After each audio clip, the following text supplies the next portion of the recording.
Nightly greetings, one and all. William Theo here, homegrown, and happy to bring you PTV News Now.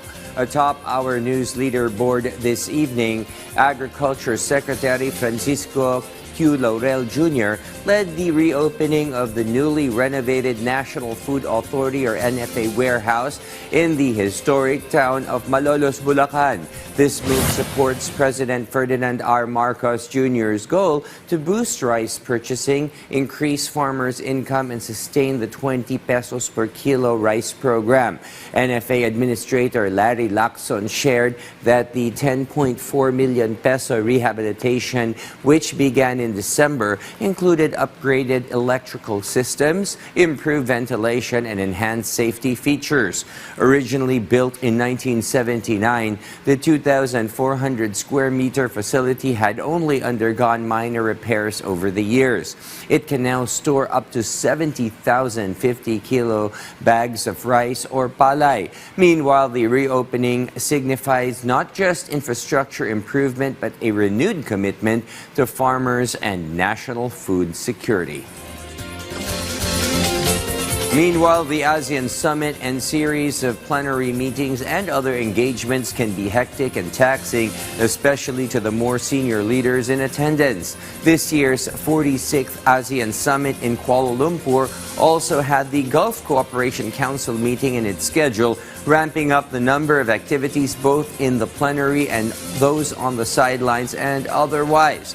As a result, the most senior member of the ASEAN and the longest-serving monarch and head of state, the 78-year-old Hassanal Bolkiah, fell prey to fatigue and exhaustion from all the activities he participated in at the summit thus far. He was reported to have been admitted to the National Heart Institute in Kuala Lumpur due to fatigue. A Malaysian government official told the Agency France Press this afternoon. The National Heart Institute is the designated treatment center for VIPs and dignitaries for the entire duration of the 46th ASEAN Summit.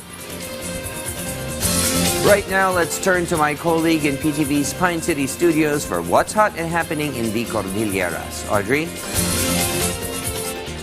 Laimbag Arabi, Inyo Suwati City Environment and Parks Management Office ti tinawon a selebrasyon ti Saleng Festival. Tarigagay ti selebrasyon aguyguyon ti publikong agkampanya kan agaksyon para iti panakasalwad ti kinapintas ti syudad. Ti selebrasyon ket may sa commitment para iti panakasalwad ti aglawlaw. Kidkidawan dati partisipasyon dagiti umili ka dagiti nakalinya nga aktibidad para iti upat a bulan a selebrasyon ti 2025 Saleng Festival amang rugiintun Hunyo. Basta ti aktibidad ti free emission testing, pantry event, Green Business Expo, Saleng Tree Cart and Exhibit kenda dumapay.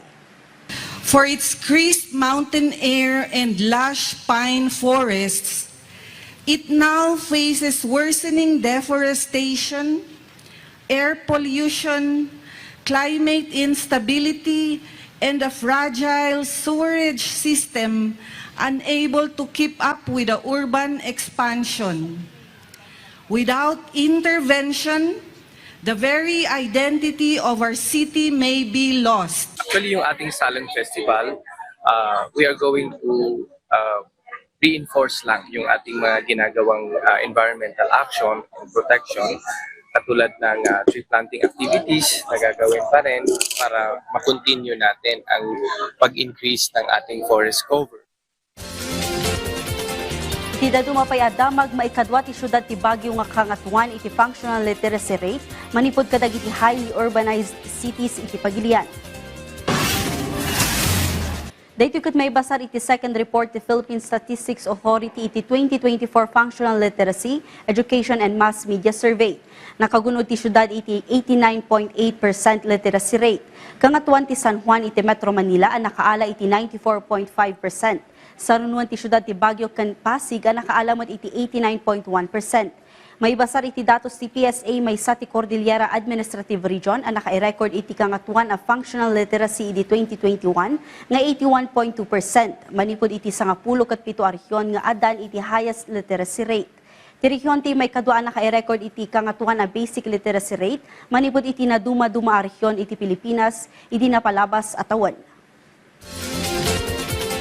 Dagita-dagiti damdamag manipud iti PTV Cordillera, siyak ni Audrey Villana, na Imbag Arabi.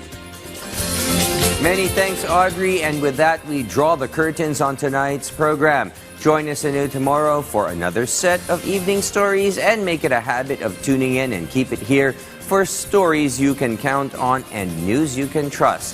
William Theo wishing you all a cooler and more restful night ahead, and thank you for watching PTV News Now.